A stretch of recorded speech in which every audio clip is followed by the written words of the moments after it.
नागार्जुन में संस्कृत महाविद्यालय तरूनी में समाजशास्त्र की अध्यापिका हूँ।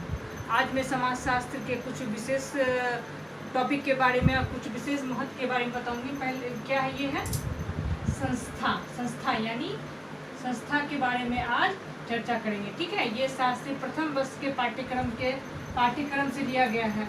ठीक है, ये क्या है, संस्था जो इंस्टीट्यूशन जो होता है वो मौलिक आवश्यकता है, यानी किसी भी इंस्टीट्यूट में जो बनता है क्यों होता है, आपकी मौलिक आवश्यकताओं की पूर्ति करता है। ठीक है, यहाँ क्या परिभाषा क्या है इसकी, यहाँ देखिएगा परिभाषा।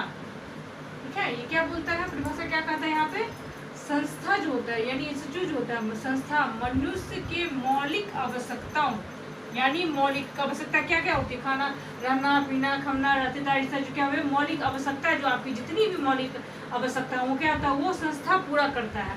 वो आपको उस आवश्यकताओं को पूरा करके आपको अच्छा और अच्छा जीवन देता है। क्या है आवश्यकताओं की पूर्ति के साधन, यानी क्या है, ये जो संस्था है वो एक साधन है। क्या है, एक साधन है आपकी आवश्यकताओं की पूर्ति के लिए। क्या वो एक साधन है। ठीक है, इसमें साधन के रूप में विकसित है। क्या ये संस्था जो एक साधन के रूप में उसका विकास किया गया है, उसके क्या विकास क्या है, विकसित किया गया है, उसके क्या उसके कुछ नियम होते, सही है, संस्था का कुछ नियम होते हैं। ठीक है, उसकी विधियां होती हैं कि वो किस विधि से, किस संस्था से किस विधि से वो चलेगा, उसकी विधियां होती है। और विधानों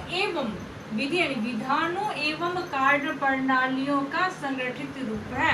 कार्य प्रणाली की, ये संस्था की कार्य प्रणाली होगी कि स्टेप बाय 1 2 3 ये इस कार्य प्रणाली में बटे होंगे और इसी कार्य प्रणाली के अंतर्गत संस्था जो है काम करेगी। तो ये क्या है, संस्था की परिभाषा होगी।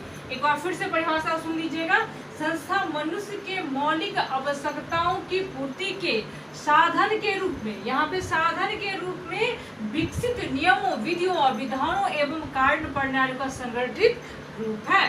ठीक है, इसके कुछ परिभाषा उसके कुछ एग्जाम्पल में दे रही हूँ। पहला हुआ धर्म, ये भी एक संस्था का रूप है। धर्म एक संस्था है। ठीक है, उसके क्या है, विवाह। ठीक, उसके नातेदारी, जिस परिवार में आप रहते हैं, वो जिस परिवार में आप रहते हैं परिवार में, उसमें भी नातेदारी, वो भी एक संस्था का रूप है। उत्तराधिकारी के नियम। ठीक है, जाति, बाजार व्यवस्था, यानी क्या है, जाति जो भी होती है वो भी एक संस्था है। ठीक है, और बाजार व्यवस्था, बाजार जो होता है, बाजार की जो व्यवस्था होती है वो भी एक संस्था का रूप है। विद्यालय भी एक संस्था हुआ, क्योंकि इसी के अंतर्गत आपके मौलिक यानी बच्चों के विकास के लिए, बच्चों के पढ़ाई लिखाई के लिए, एजुकेशन के लिए जो काम करती है वो संस्था आपके मौलिक यानी एजुकेशन, शिक्षा जो है ये मौलिक अधिकार है।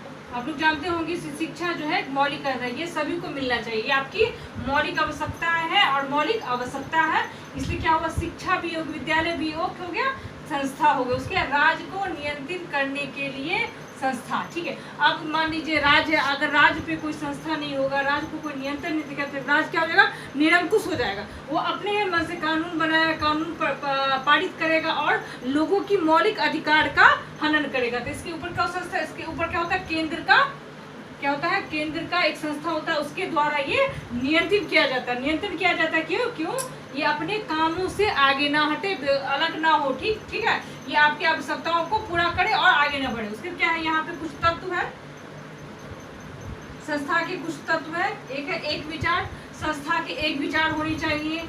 संस्था में जो लोग रहते हैं, जो निवास करते हैं, जो रहते हैं, संस्था जो होता है मौलिक, जिसमें आवश्यकताओं की पूर्ति, उसमें क्या होता है, एक विचार होता है। विचार मतलब कि सभी की आवश्यकताओं, हमारा क्या विचार है कि हमारी सभी आवश्यकताओं की पूर्ति हो। दूसरा क्या, विशेष उद्देश्य, सही है, उस सही विशेष उद्देश्य। मौलिक अधिकार क्या हुआ, आपका विशेष उद्देश्य हुआ। तो आपकी जो मौलिक अधिकार है हुआ, विशेष उद्देश्य हुआ, उसका पूर्ति करता है। ये क्या होता है, दूसरा क्या है, तीसरा क्या है, स्वीकृति। ये जो संस्था है स्वीकृति प्रदान हुई, रजिस्ट्रेशन हुआ होता है, क्योंकि आपका मौलिक आधार को पूर्ति करता है, इसका रजिस्ट्रेशन हुआ रहता है, इसका स्वीकृति मिला होता है। संरचना, सही है, संस्था भी उसकी संरचना जो भी होगी, उसकी जो बनावट होगी वो सही क्रमबद्ध होगी, नियम तरीके से होगा। उसका अस्थायी संरचना का जो, संस्था का जो है बनावट जो होगा और उसका स्थायी जो होगा एक समान अच्छा होगा और सुदृढ़ होगा। उसकी विशेषता पर चलते हैं। यहाँ पे उसकी विशेषता, ठीक है, विशेषता, ठीक है। संपूर्ण संस्कृति में संस्था एक इकाई है। संपूर्ण संस्कृति, जितनी भी संस्कृति हमारे समाज में है, उन संस्कृति में संस्था एक इकाई, यानी एक इकाई के रूप में वो कार्य करती है। ये अधिक अस्थायित्व है। ये जो संस्कृति, देखिए संस्था जो है अधिक, जैसे विवाह, धर्म, ये सब क्या अस्थायी है, इसको हटा नहीं सकते, ये अधिक अस्थायी है।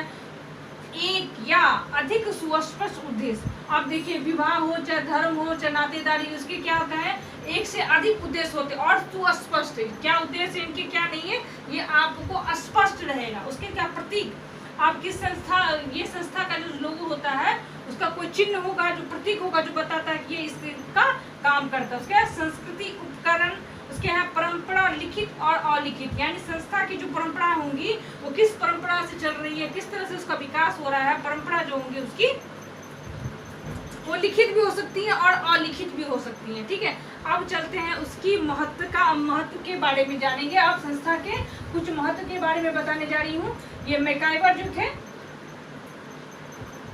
ये बहुत बड़े समाजशास्त्री थे जिन्होंने संस्था के महत्व के बारे में बताया है। उन्होंने क्या कहा, पहला क्या कहते वो, कि संस्कृति तत्वों की एक पीढ़ी से दूसरी पीढ़ी की हस्तांतरित करती है। आप जिस परिवार में रहते हैं, जिस परिवार में रहते हैं उसमें क्या होता है, आपकी अलग संस्कृति होगी, आपका विचार अलग हो, तो क्या होता है वो संस्कृति को दूसरी पीढ़ी तक पहुंचाने के लिए वो काम करती है, ठीक है, हस्तांतरित करती है। दूसरा क्या है, मानवीय व्यवहार में एकता। ये क्या संस्था जिसमें देखिए चाहे विवाह, धर्म, नातेदारी भी है, उत्तरकार्य का नियम है, क्या था, मनुष्य को व्यवहार में एकता लाती है। आप परिवार में रहते हैं तो एक दूसरे से संपर्क में, तो क्या होता है, एकता लाती है, ठीक है। उसका तीसरा क्या है, मनुष्य के आचार, यानी अगर परिवार जो है, नातेदारी, जब विवाह संस्था, आपके आचार, आपके किस तरह का विचार होना चाहिए, आचार होना चाहिए, आपको किस तरह से काम करने, क्या होता है, मनुष्य के आचार को नियंत्रित करते हैं। उसके क्या है, मानव के परिस्थिति के आप जिस परिस्थिति में हैं उसमें क्या होता है, आपकी जो परिस्थिति के उनके उसके अनुसार वो आपको मार्गदर्शन करती है कि आपको क्या करना है, क्या नहीं करना है, क्या उचित है, क्या अनुचित है। ये क्या होता है, आपकी जो परिस्थिति होती है उसके अनुसार से वो कार्य करती है। उसके व्यक्तियों की निश्चित भूमिका एवं परिस्थिति प्रदान करती है। आप जिस संस्था में, मौलिक अधिकार से मतलब है आपकी उस समाज में क्या भूमिका होनी चाहिए, आपकी क्या परिस्थिति, क्या रोल होना चाहिए, ये क्या होता है, ये संस्था प्रदान करती है। उसके लास्ट है, सामाजिक कार्य में सुगम बनाती है। आप जो सोशल काम करते हैं, सोशल काम जो करते हैं उसको क्या करता है, सुगम बनाती है और सोचते हैं। इस संस्था, मैंने जितने भी चाहे आपको बताया है, इससे संस्था के बारे में आपको डाउट क्लियर हो गया होगा, ठीक है। इस वीडियो में इतना ही। आगे वाली वीडियो में दूसरी चीज़ के बारे में, समाजशास्त्र, दूसरी चीज़ों के बारे में बताऊंगी, उसकी प्रमुख बातों के बारे में बताऊंगी। धन्यवाद।